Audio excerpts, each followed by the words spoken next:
Hello everyone. So today we'll continue with our CAT previous year question series, and this will be the LRDI set number 52 from CAT 2019 paper. Now we'll look at the question. ठीक है, तो question क्या कह रहा है?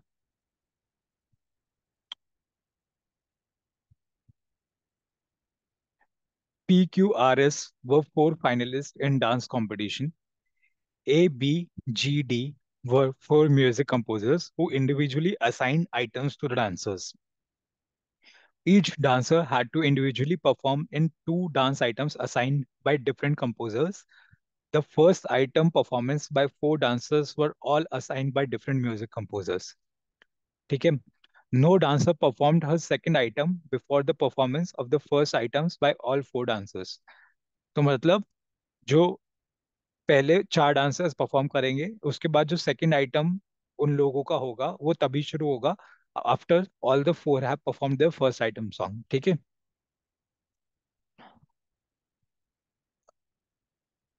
ठीक है. अब आगे क्या लिखा है? The dancers performed the second items in the same sequence of their performance in their first items. ठीक है. तो वी नो कि एक सीक्वेंस में चार डांसर्स हैं, 1 2 3 4. ठीक है. And there will be left side में क्या कॉलम बनेगा? एक तो रोज बनेगी, एक तो डांसर्स की और एक जो उनका कंपोजर होगा. तो पहले चार डांस होंगे, उसके बाद अगेन सेकेंड राउंड होगा एक डांसर और कंपोजर का. तो first all the dancers will perform their first round, and then after the first round is completed, then only the dancers will start with their second round, because no dancer performed a second item before the performance of the first item by all the other dancers. ठीक है. अब इसमें आगे क्या लिखा है? The following additional facts are known. No composer who were assigned to P assigned any items to Q. तो P के दो कंपोजर्स होंगे, एक परफॉर्मेंस वन का, एक परफॉर्मेंस टू का. टोटल चार कंपोजर हैं. तो ये जो दो कंपोजर्स हैं, इन दोनों ने क्यू को असाइन नहीं किया कुछ भी. क्यू के भी दो कंपोजर्स हैं. तो जो पी के दो कंपोजर्स हैं, that will be different from Q के दो composers. Similarly, no composer who assigned items to Rani assigned any items to S. तो रानी के भी जो दो कंपोजर्स हैं, that is different from the two composers of S. ठीक है. अब इसमें क्या लिखा है? Third condition, the first performance was by P. तो डांसर फर्स्ट परफॉर्मेंस में पी था, and this items was assigned by B. The coach जो था वो था बी, और जो कंपोजर था दैट वाज बी. ठीक है. So we are done with the third statement. The fourth statement says the last performance was by R and this item was assigned by G. तो जो लास्ट परफॉर्मेंस था, which is the eighth performance, not the fourth, क्योंकि total 8 performances हुई है, 2/each. तो जो last performance था वो परफॉर्म हुआ है आर से, एंड वो जी ने कंपोज किया है. ठीक है. तो हमने फिफ्थ फोर्थ स्टेटमेंट भी देख लिया. Now coming to the last statement, it says the items assigned by A were performed consecutively. तो हमारे पास चार कंपोजर हैं, एक तो चार स्टूडेंट्स हैं हमारे पास, PQRS. ठीक है. और हमारे पास चार कंपोजर है, कौन कौन? ए, बी, जी एंड डी. तो पहले चार लोगों ने किए हैं कंपोज एक एक सॉन्ग. तो यहाँ पे जैसे बी ने किया है, यहाँ पे जैसे ये वाला बी ने किया है, इनमें से एक ए ने किया होगा, एक जी ने किया होगा, एक डी ने किया होगा, किसी एक पर्टिकुलर ऑर्डर में. ठीक है. उसके बाद लिखा है the number of performances between items assigned by each of the remaining composers was the same. The number of performance between items assigned by each of the remaining composers was the same. इसका मतलब हर एक ने total 8 performances हैं और चार composers हैं.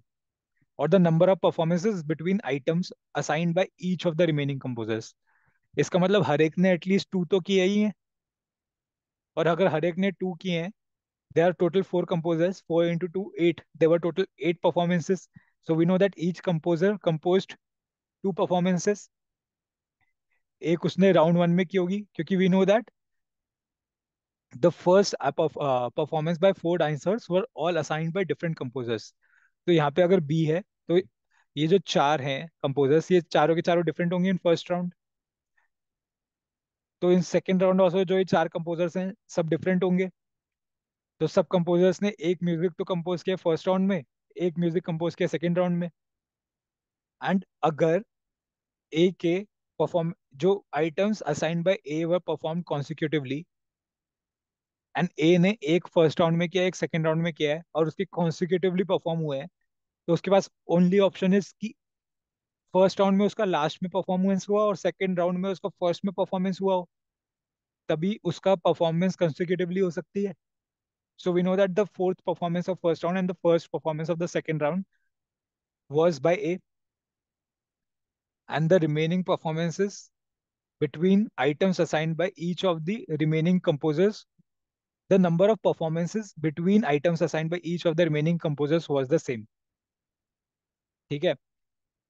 हमें ये पता है कि जब ए ने कॉन्सिक्यूटिवली दे दिया फोर्थ और फिफ्थ को, बचे हुए कौन से हैं, जो बी जी डी हैं, उनके बीच में जो परफॉर्मेंसेज हैं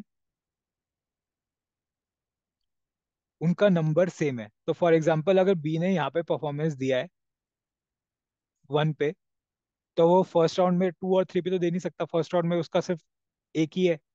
अब सेकंड राउंड में लेट्स से उसने यहाँ पे दिया है, उसके पास दो ऑप्शन है, या फिर तो यहाँ पे दे सकता है यहाँ पे, या फिर यहाँ पे देख सकता है, क्योंकि यहाँ पे ए है यहाँ पे जी है।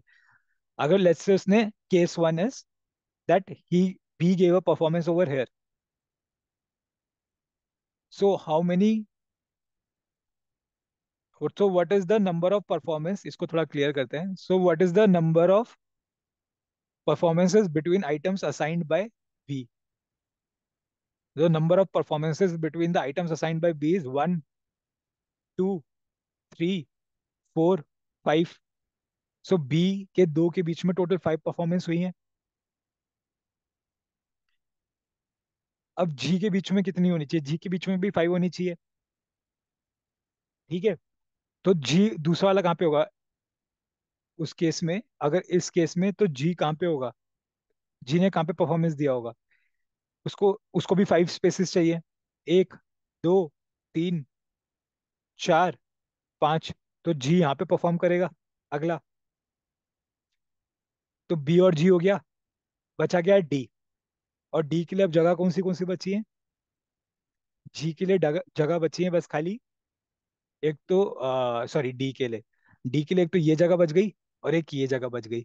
अब डी के लिए बीच में कितनी स्पेस है, एक, दो, सिर्फ दो परफॉर्मेंसेज है between D. But we know that the number of performances between items assigned by each of the remaining composer was the same.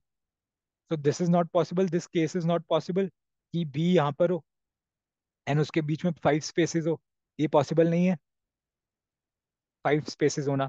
तो बी यहाँ पे नहीं हो सकता। So the only other possibility for B is this.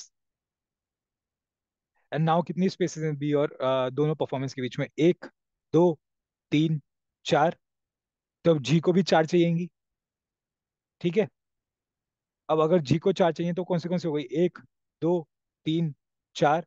तो अगला जी यहाँ पे परफॉर्म करेगा। ठीक है। और अगर बची हुई स्पेसेस डी की होंगी, तो डी कहाँ कहाँ पे आ गया, डी यहाँ पे आ गया और एक यहाँ पे आ गया। अब डी के बीच में कितनी स्पेसेस हैं, एक, दो, तीन, चार। अब बी जी और डी सबके बीच में चार चार स्पेसेस हैं, दिस केस इज पॉसिबल। तो यही वाला केस ट्रू है, ऐसे कंपोजर्स प्लेस्ड होंगे। तो हमने फोर्थ स्टेटमेंट भी देख ली, ये हमने पूरी कर ली है, सॉरी फिफ्थ स्टेटमेंट भी हमने पूरी कर ली है। अब आगे देखते हैं। आगे ये कह रहा है कि no composer who assigned items to P assign any items to Q. So P को, और हमें एक और चीज ये पता है,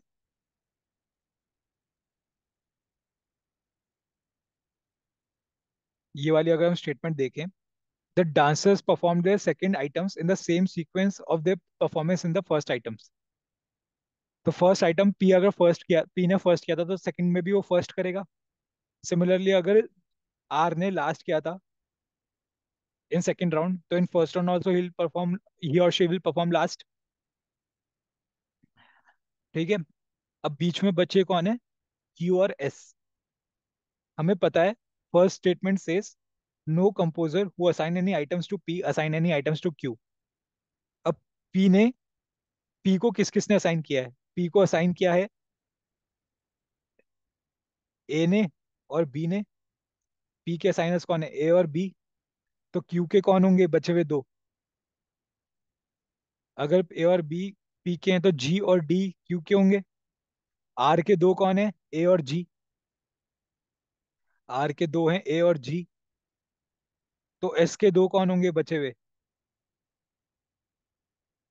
बी एंड डी. ठीक है. अब अगर हमें प्लेस करना है, वी नो दैट क्यू के जी और डी है. सो अगर यहाँ पे से तो जी जो सेकंड राउंड में जी तो आर को कर रहा है. सो सेकंड राउंड में से क्यू को जी तो मिलेगा नहीं क्योंकि वो ऑलरेडी आर ले चुका है. तो जो अगर क्यू को जी लेना है तो उसको फर्स्ट राउंड में से लेना पड़ेगा. तभी जी सिर्फ फर्स्ट राउंड में ही फ्री है. सेकंड राउंड में ही is already occupied with R. So Q has to be with G in the first round. And second round then Q will be with D. And the remaining two places will be for S. उसको B और D भी मिल गया. तो this will be the final configuration. हमने first और second statement भी पूरी कर ली है इससे. सेकंड स्टेटमेंट कह रही थी जो आइटम्स आर को मिले हुए हैं वो एस को नहीं मिले, वो एस को नहीं मिलेंगे. आर को ए और जी मिला है, एस को डी और बी मिला है. तो सारी स्टेटमेंट्स फुलफिल हो गई हैं. अब क्वेश्चंस पे आते हैं. इतना कर लिया तो क्वेश्चंस तो हो ही जाएंगे. So which of the following is true? The third performance was by A. ये फॉल्स है. Third performance was with by Q और by G. By G compose था third. The second performance was compose by D. This is true. The second performance is compose by D. तो answer हमें मिल ही गया. But बाकी दो statement देख लेते हैं. The second performance was composed by G, this is false. And the third performance was composed by D, which is false क्योंकि थर्ड जी से है. तो अब इसका आंसर है B. Now coming to the next question, which of the following is false? Q did not perform in any items composed by G. Q ने perform किया G के साथ. तो ये ऑफ कोर्स फॉल्स है. हमें आंसर फर्स्ट स्टेटमेंट में ही मिल गया. बट बाकी देख लेते हैं. Rani did not perform in any items composed by B. R ने ए और जी के साथ परफॉर्म किया है. So this is true. S did not perform in any items composed by A. S ने बी और डी के साथ काम किया है. तो this is also true. P did not perform in any items composed by D. P ने A और बी के साथ काम किया है. So this is also true. तो फर्स्ट स्टेटमेंट क्या है इसका? ए. ठीक है. Now coming to the next question. The six performance was composed by. Six performance कौन सा हुआ? ये वाला. It was composed by who? It was composed by B. It is composed by B. Badal. Answer इसका C है. And last question. Which pair of performances were composed by the same composer? The third and seventh. Third and seventh. Third G ने किया है, seventh D ने किया है. तो ये तो गलत आंसर है. The first and seventh. First किसने किया है? फर्स्ट बी ने किया है. सेवेंथ डी ने किया है. ये भी गलत है. First and sixth. First B ने किया है, सिक्स्थ बी ने किया है. ये सही हो गया. सो इसका आंसर क्या हो जाएगा? सी.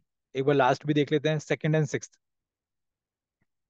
सिक्स्थ बी ने किया है, सेकंड डी ने किया है. सो ऑब्वियसली ये भी गलत है. तो इसका आंसर हुआ सी. So it was a pretty simple set again. I hope it was clear to every one of you. So for any further queries, you can reach out to us on the following number or you can reach out to us on WhatsApp or the given email ID. Thank you.